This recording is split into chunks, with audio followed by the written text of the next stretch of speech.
myself, I'm an artist, Daniela De Paulis, in collaboration with a team of radio operators here at the Dwingeloo radio telescope in the Netherlands. And here I am with radio operator Jan van Marwijk on my left-hand side, Harry Kaiser, Michael Sanders, and the back is radio astronomer Roy Smith. And today we will be taking you to the journey to the moon and back on the radio waves. So we will be reflecting off the moon the images that you have been submitting from all over the world. And thank you all for the wonderful images. It was really difficult to make a selection.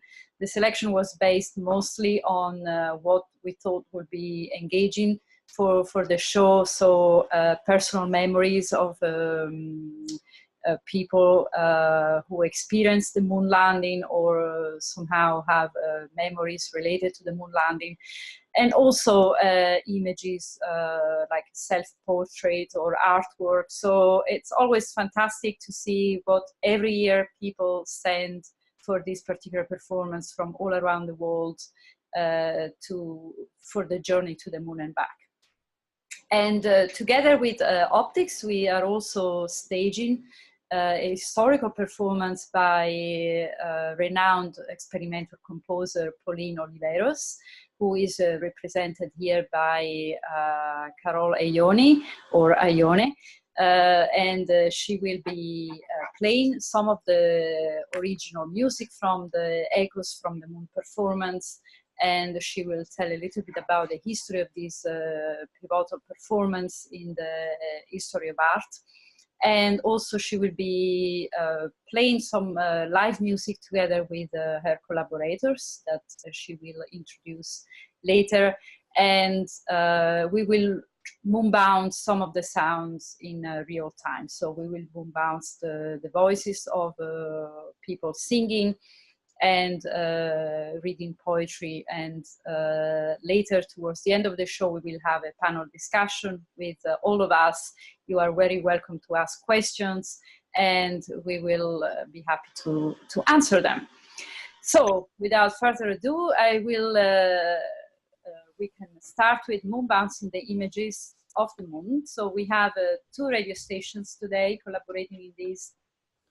We have one radio station in Italy, run by radio operator Nando Pellegrini, and Nando will be sending the images as radio waves, and we will be receiving them in real time after 2.5 seconds here at the Dwingeloo radio telescope, and we will be showing to you in real time as they arrive. So you will see the images loading up gradually, line by line, and exactly as it used to be in the old-fashioned, let's say, radio transmissions during the Apollo missions. So we will be also commenting as we show the images. So we have the first image that we received is a black and white photo. Yes, so image number 1. I chose this photo, this black and white photo, mostly because of the message. So this was submitted by Stephanie Daggett Bellet. Thank you very much, Stephanie. She says, this is the photo of my grandfather. And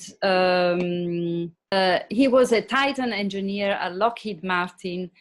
And this photo is from the MM Company picnic in 1981 at Vandenberg Air Force Base. This is him and I. He later worked on Gambit Hexagon and sadly passed away in 1988. And the photo is now going to the moon and back. We are ready. Nando is sending the radio waves to the moon. First, share. Okay, there we go. Ja, heb ik al opgesteld. Ik moet even luisteren.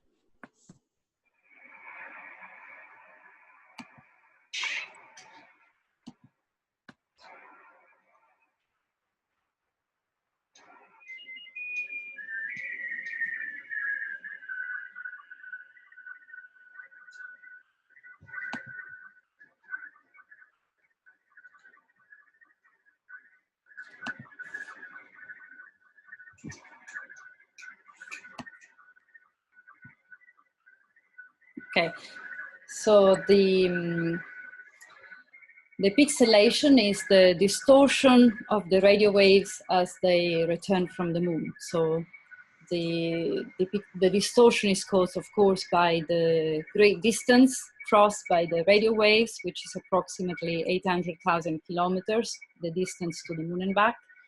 And also the rugged surface of the moon, which with craters and rocks deforms the original photo. So thank you, Stephanie. And the next photo is actually something that everybody, I think, saw yesterday. Was submitted by Jesus Marcano. And it's the photo of the black hole, the first image ever taken of a black hole. Next one. So maybe Roy, you have something to say about this photo as a scientist. Yes, it's taken.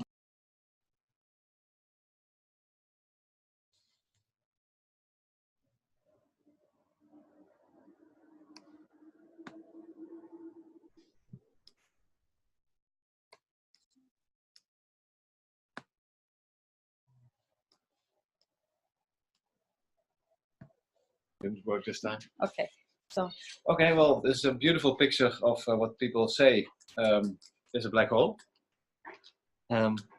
It's made by a telescope they call the Event Horizon Telescope, but it's a collection of radio telescopes scattered over the world.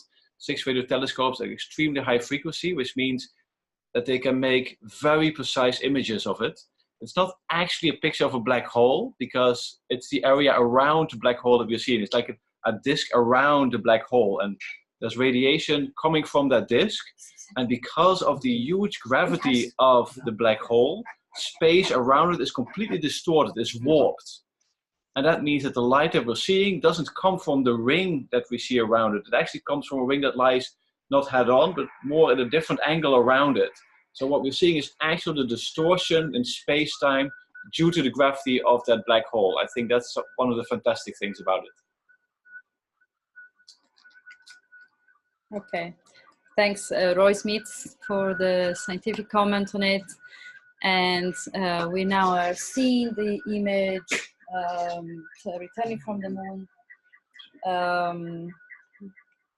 And yes, you see also the layout of the software that we use. So, well, a picture from space going back into space. So that's pretty, I think, poetic.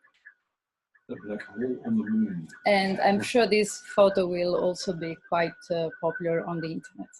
So after the show, we will, of course, send all participants the photos they submitted, and they can share it also with their friends. Okay. Okay. Wonderful. Next photo is by Gillian McFarlane, and it's the photo of her son and friend pushing against gravity. So Gillian, as you are here in the panel, you might want to say something about this photo and why you chose this photo to go to the moon and back. Well, I chose this photograph just because of the sense of not having the gravity, the two boys bouncing on their trampoline and flying up to the sky. I just thought it was that carefree sense of not being held to the ground. So yeah. So what is your son thinking about the fact that he's going to the moon? I think he'll be very excited when he knows that that's gone to the moon and back. Great. Okay, so here you see that we are also doing a lot of work in collaboration with the radio operator in Italy, and we need to communicate to each other. So Nando is now receiving our clue to send the radio waves to the moon.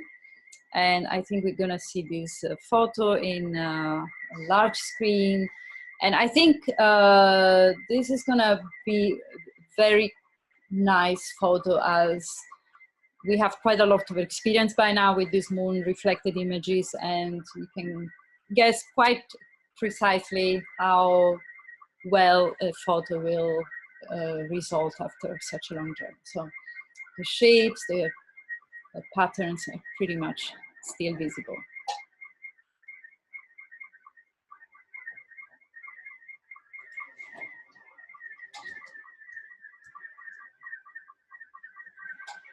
Okay.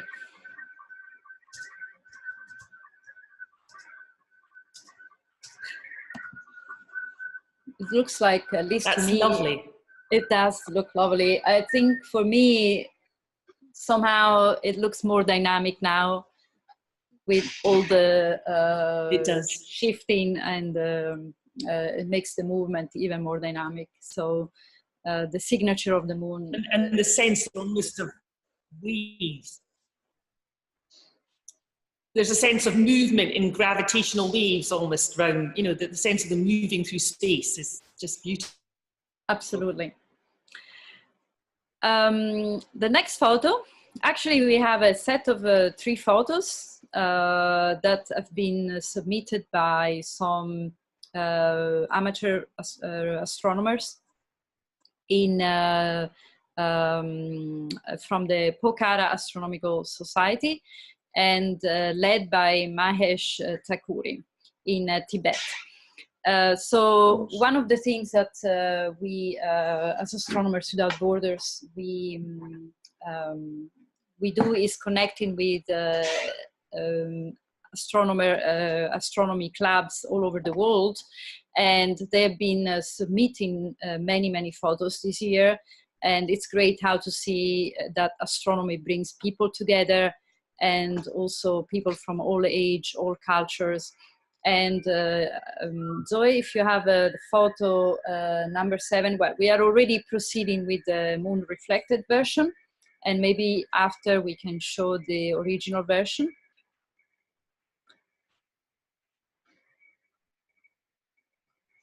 It's also quite a surprise for us. Okay, sorry, this is actually Richard Clark. Richard Clark, so I made a mistake. This is number 4, and it's Richard Clark from the US who submitted this photo saying, "Wish we were there." And it's the photo of the launch from the Mojave Desert of the Virgin intergalactic flight. And he witnessed the flight and wanted to send this photo to the moon. So, and now we're going to see the original one.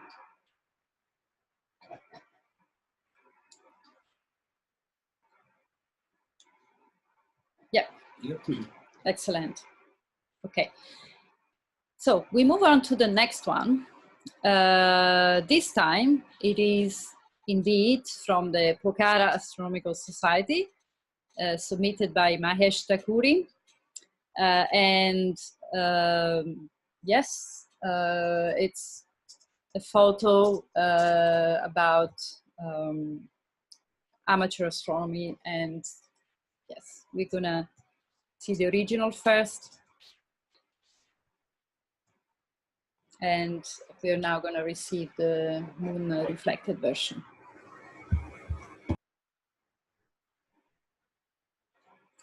Kevin, as you are part of Astronomers Without Borders, maybe you have also some thoughts about these photos, about astrophotography in general.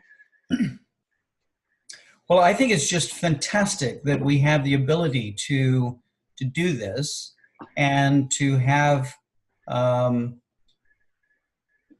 images of our lives, the way we live them each day, shared with everyone around the world. And by bouncing them off the moon this way, it really honors the actual experiences where the photos came from.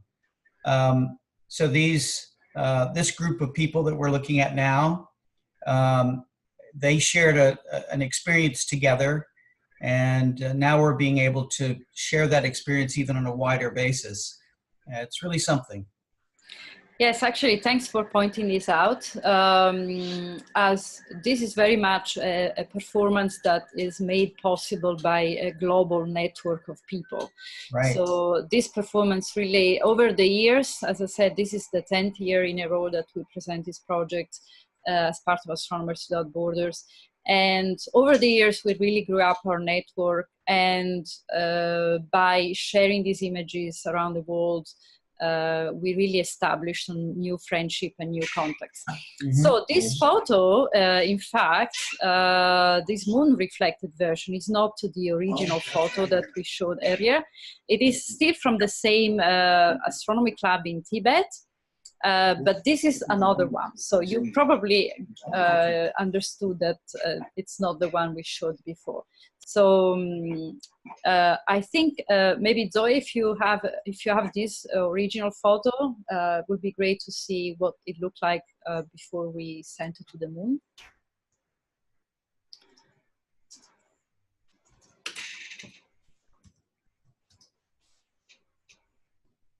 And in the meantime, we are preparing for the next one as well, which is also submitted by the same astronomy club. I just wanted to jump in here and really kind of let everybody know that this is really something that Astronomers Without Borders likes to do, and that is marry education, as you see in this image, with science and with art. And so this is what we're doing today. So thank you, Daniela, for this. Thanks, Zoe. And this is great to see also how astronomy is loved by people from all over the world in so many different ways. For example, I love the costumes, the dresses they're wearing, so different, for example, from our Western amateur astronomers, if I may say so. And it's nice to see how astronomy is really culturally interpreted in so many different places. And now we go to the next image. I know it is a little bit confusing because we have a bunch of photos from the same astronomy club, so I hope we'll get it right this time. But image number, number 7, yes, it's also from the astronomy club in Tibet. They sent some extraordinary photos, and I'm afraid we couldn't use all of them for the live show. So let's see if they match. Number 7.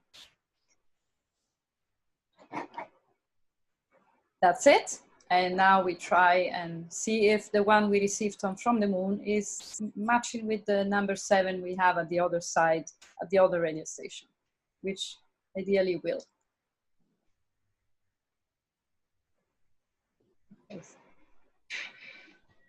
Nando is pressing send, and we press receive. And here you go. In the meantime, if people have questions, please feel free to answer them. And also the Jan and Harry and Michael are very happy to answer specific technical questions if you have any.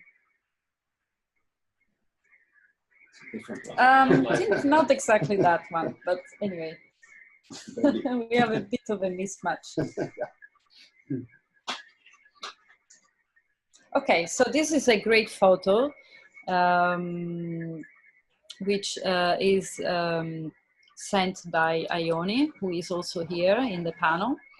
Ione is also, she's a poet, a theater maker, and trustee of Pauline Oliveros' work.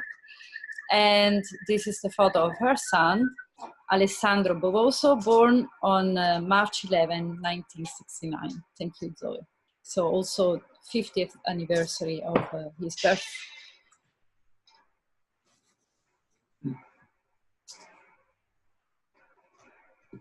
Great. Next one.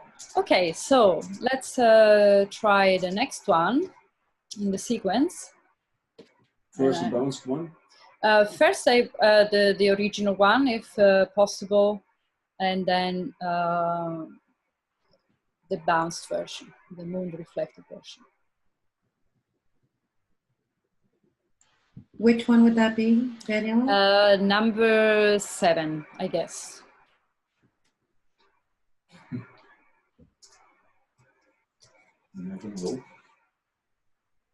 So this performance is a bit of a voila here. Okay, let's see what we receive from the moon. Yeah.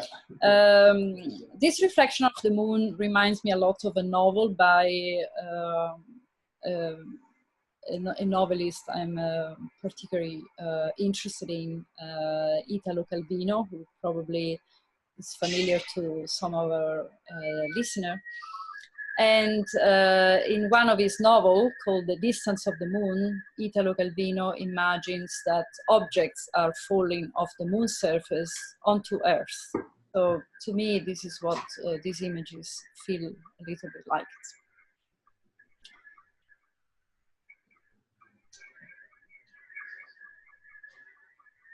I think that's matching. Yeah, fortunately. So I hope these kids are watching the live program. I don't know what time will be in Tibet, maybe very early in the morning, so I don't know. But they will receive a printed version of this photo, and I hope they will have it in the school or in the astronomy club as a memory of this journey.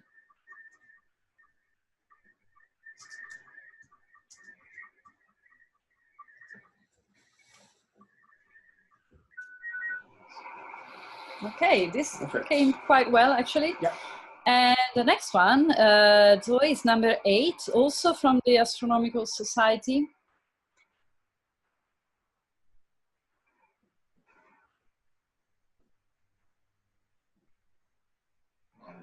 And this is just another aspect of amateur astronomy.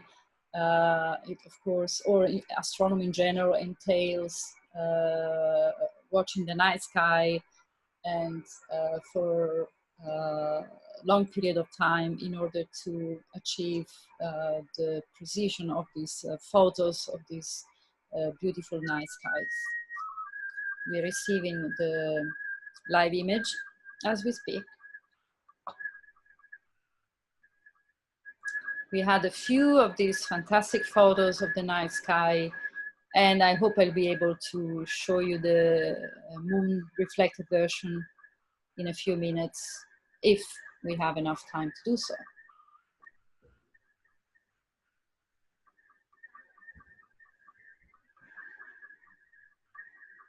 So as you hear the sound, maybe a little bit of the software we are using.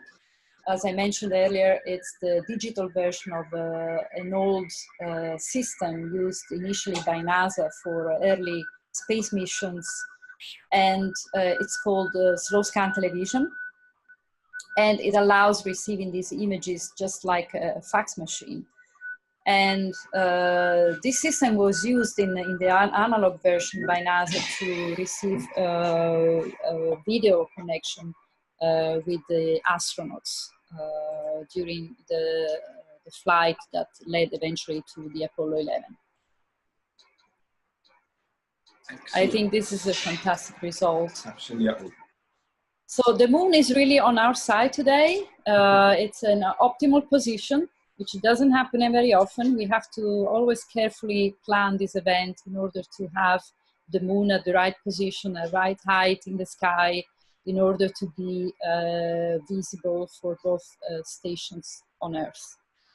The next one, again, it's from the Astronomical Society. Here you go. And we received quite a few of these photos of people using their telescopes to look at the night sky from wherever they live in the world. And we are now receiving the moonbounced version. And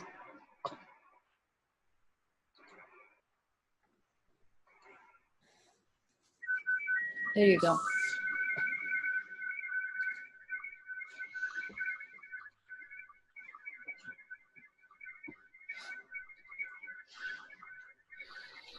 It's coming back. So I'd like to say also something about this, this show. As I said earlier, it is a network performance. So it's a performance which wants to create these invisible bonds between people across Earth and create these networks, these global networks, by sharing this journey to the moon and back.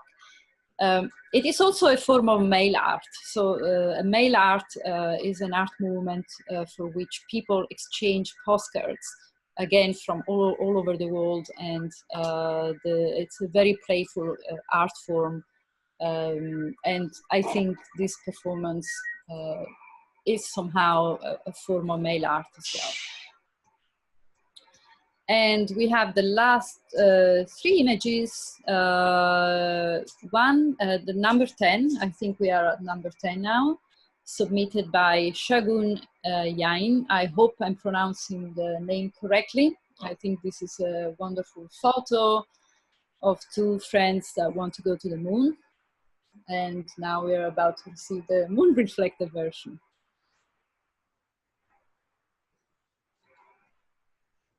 I don't know where they're located, so there was no message in the photo, so I don't know. But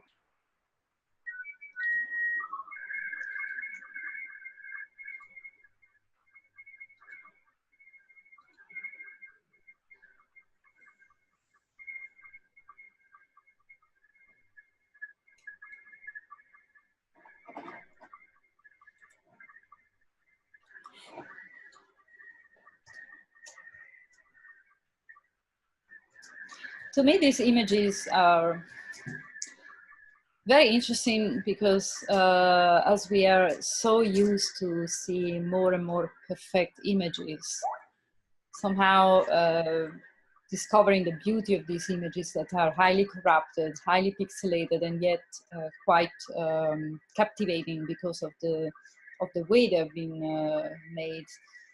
I think it says a lot about what is really meaningful about images, which is not perhaps necessarily, you know, how perfect or how realistic they are, but what the message they carry, the memory they carry.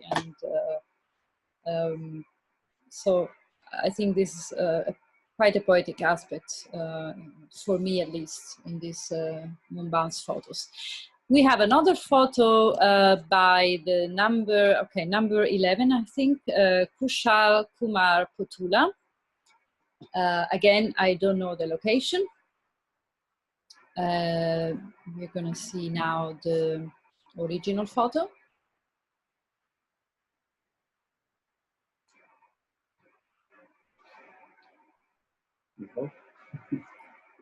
Yes. There you go. Great. I think this is from India. And of course, astronomy has no age, culture, or any other barrier. So it's great to see people of all age looking up. And that's the postcard coming back.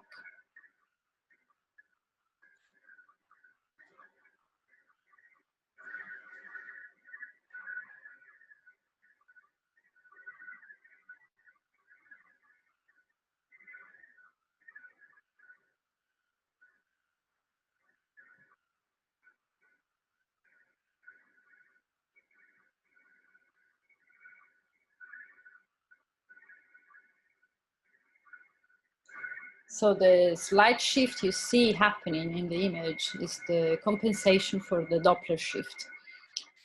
And of course, as we do this performance, the Earth rotates, the moon rotates around the Earth. So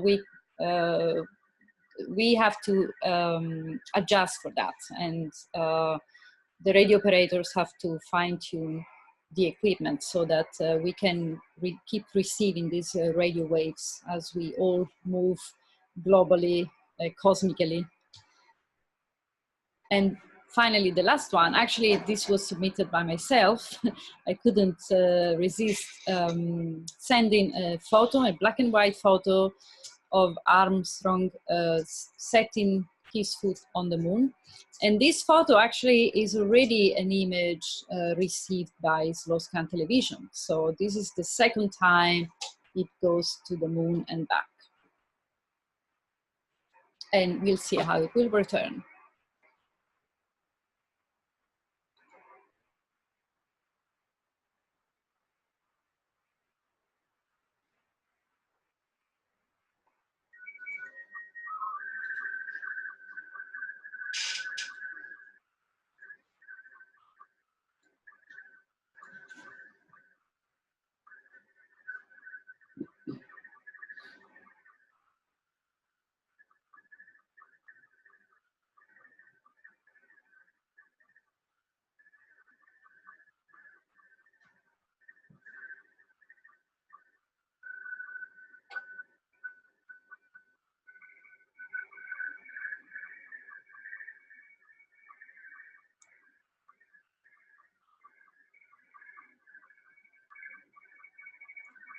Okay, well, this photo crossed, I think, how many kilometers?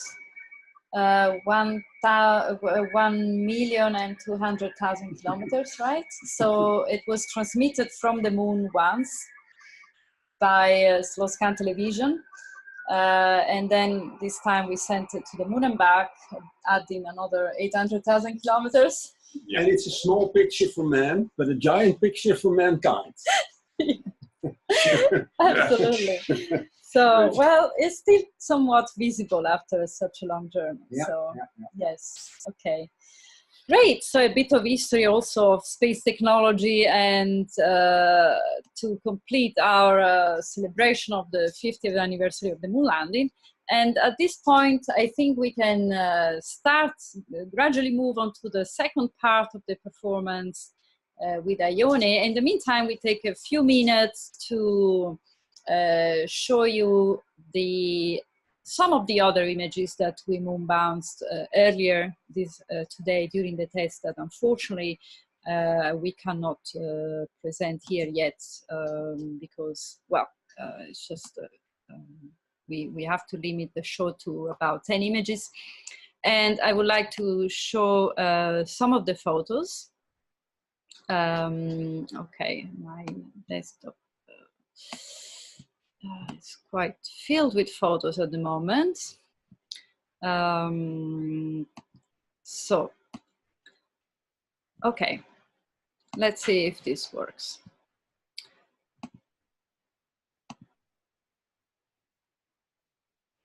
Okay, so I'd like to share my screen with you and let you see the result of our experiments today. So these are, as I said, some of the images we received. I received many more images, and I'm afraid I cannot show all of them, but you might be able to appreciate some of these photos before and after.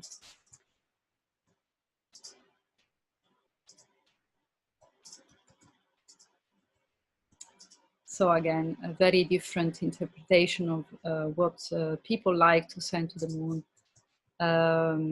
This is also from one of our collaborating artists, Ione Parking, who submitted one of her painting, which is very textural, and the moon reflected version is, well, adding for sure to the texture.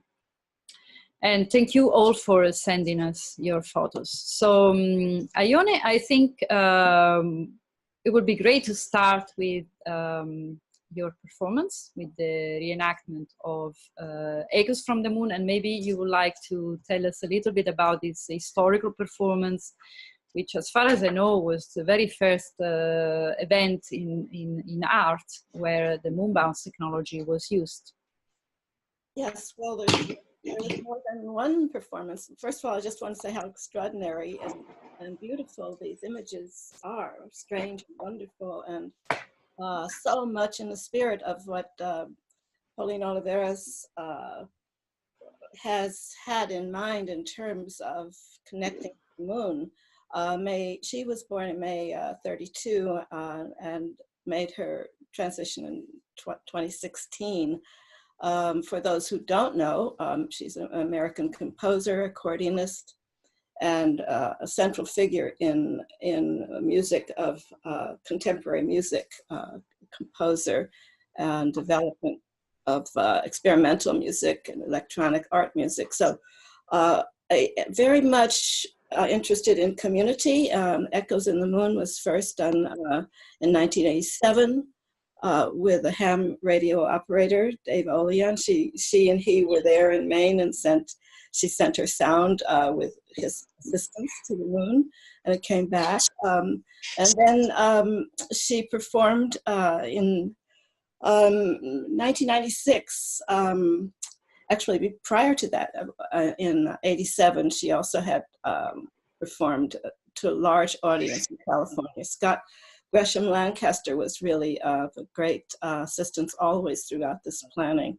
He was with us at our last Echoes from the Moon with you, Daniela.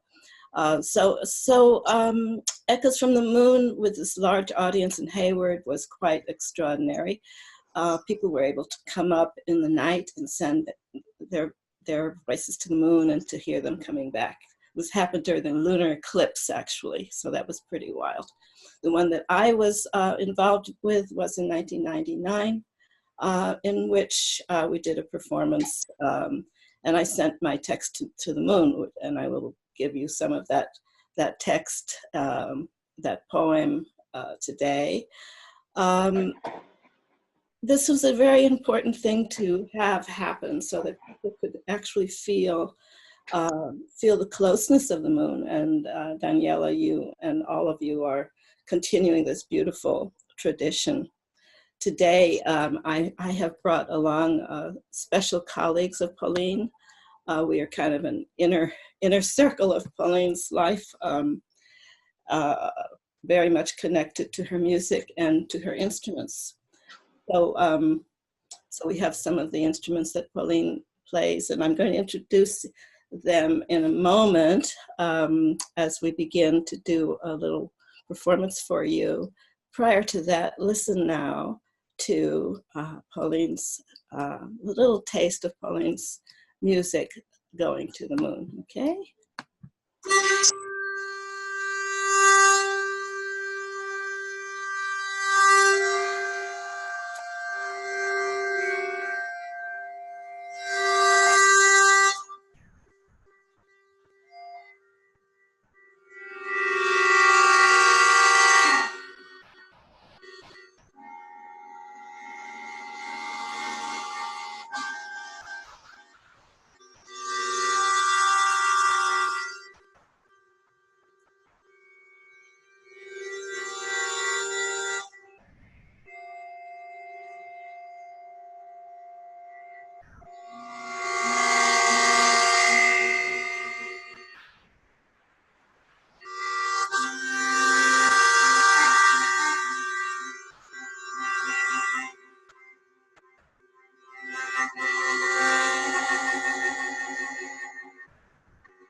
And I think now we can open up the conversation amongst all of us. So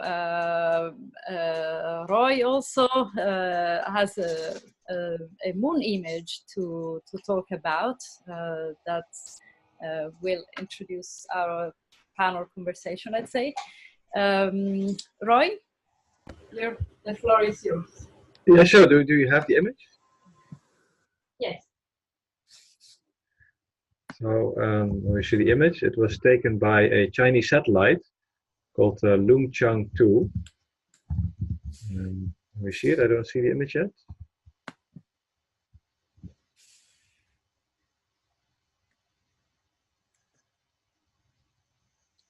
Going to be online, or shall I just talk about it? Well, you can just talk about it. I'll talk about it. Okay, good. So it's a Chinese satellite, and the nice thing what they did is they collaborated with students and allowed them to put a device on the satellite. And what the students did, they put a little webcam on it with a little antenna that can emit and receive radio signals. Now the problem, of course, in space, everything's very expensive and everything scales with weight, so it had to be an extremely lightweight antenna, so it doesn't have much power. So in order to receive signals and to send signals to it, you need a very powerful telescope to communicate with it. And the Chinese contacted cameras to use the 25-meter dish that we have here to communicate with the satellite. And these volunteers, cameras volunteers, they're Kees Basser, Damian Dijkema, and Vanessa Vos. They were involved in this project to communicate with this webcam. So that means that they actually had control of the satellite, and they could just tell it to take an image at any moment in time. It would be nice if we could see the image at any moment now. So, principle, they would wait until the satellite is in a nice position, and they would tell the webcam, take an image. So it's behind the moon, and it can take an image towards the Earth. The only thing they cannot do with the satellite is point it, because the satellite is controlled otherwise. They can only control the camera itself. So they wait until it's in the right position, pointing towards the Earth, ideally with the moon in the foreground. And we can just, from here, from this telescope, which is, you know, sort of no longer an actual scientific instrument, sort of a plaything for the cameras people, we can just take images from outer space, from behind the moon, of the Earth itself. And that itself is fantastic. And it would be nice if we could see the image.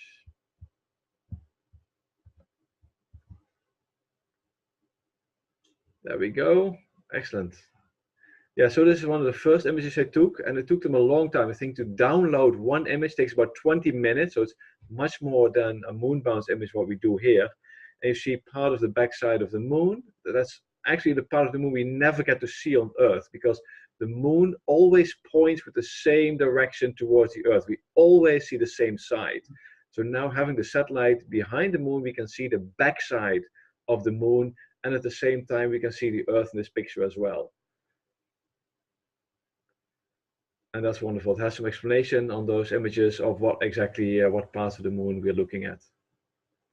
And of course, yes, they made over several nights, they made many of these images, and that creates a nice little animation. It was very trending on Reddit when they posted there. So it was small organizations like cameras making big headlines. Thanks, of course, to the Chinese for this. So I'm happy to answer any questions if people have them.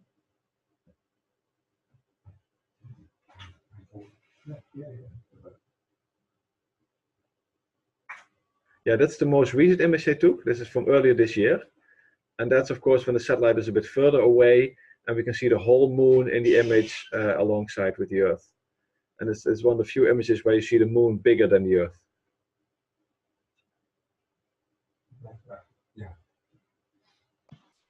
Okay, thanks a lot, Roy. I think we're running out of time, so if the public has any question, you're the moment to ask it.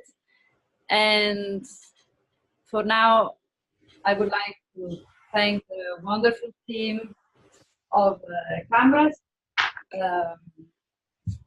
Sorry, someone please mute the computer. Okay, we have a bit of echo. So thank you to all participants. Roy, can you please mute yourself? Sorry, that's fine. Okay. So thank you, everybody, for making this performance possible.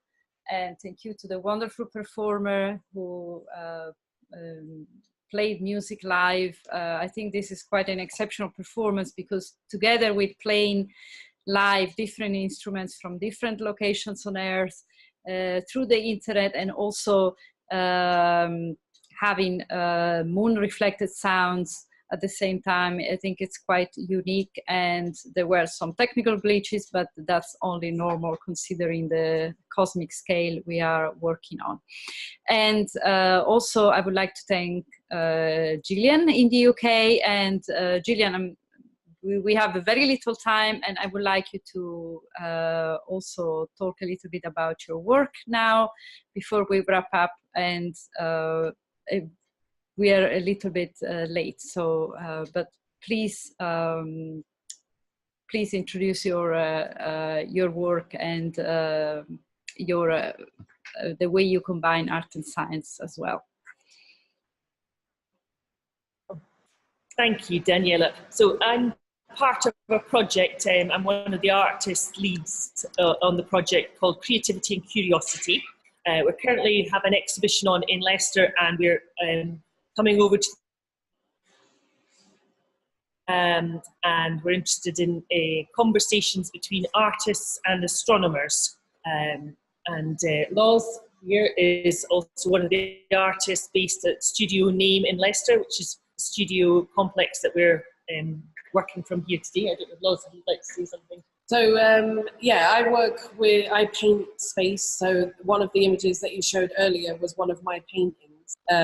So I create imagined nebulas and use different textures to create hidden geometry over the top of them. So to see it being bounced off the moon and how it's glitched to come back, I'm hoping to, if we could work together in the future, to do a couple more and repaint them. So to have this sort of endless loop between, I suppose, to show the gravity between the Earth and the moon. But yeah, this is one of my works here. This is the Milky Way with some telemetry from Voyager. So yeah, space has always been a great interest of mine. So to be part of this today has been absolutely fantastic. Thank you so much for having me. And what we love about the whole of this is the global nature, this reaching around the world makes us realise that sense of connectivity that is just wonderful. Thank you for letting us be part of it. Well, I think we have maybe a couple of minutes if there are people who wish to send their voice to the moon. I know that you are streaming this event in a space in London. And if some of the participants watching, if they wish to speak briefly to the moon, we will be able to reflect their voices in real time. And this will really be I know, but this is what Pauline Oliveros also used to do in her performances. So am I correct, Ione? She used to also end the performance with people queuing up to talk, to send their voice to the moon and back through a telephone, if I remember correctly. And this is a bit of a 21st century version of Echoes from the Moon.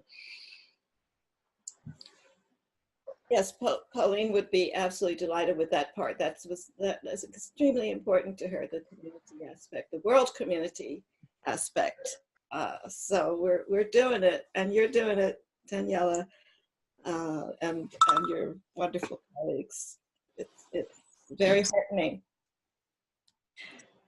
Thank you, Ione. I think we wrap up, and again, huge thanks to Jan, Harry, and Michael, and Roy here at the Radio Telescope, who made this performance technically possible. And also thank you again to all of you performing and presenting your beautiful work to our global audience. And thank you, Gillian, all your collaborators, and hopefully see you next year. Thank you so much, everyone. Bye, everyone. Thanks for watching. Bye-bye. Bye. Bye. Thanks for having us. Thank you. Bye. Lovely to meet you all. Yes. Thank you. Thank you. Thank you. Bye. Bye-bye.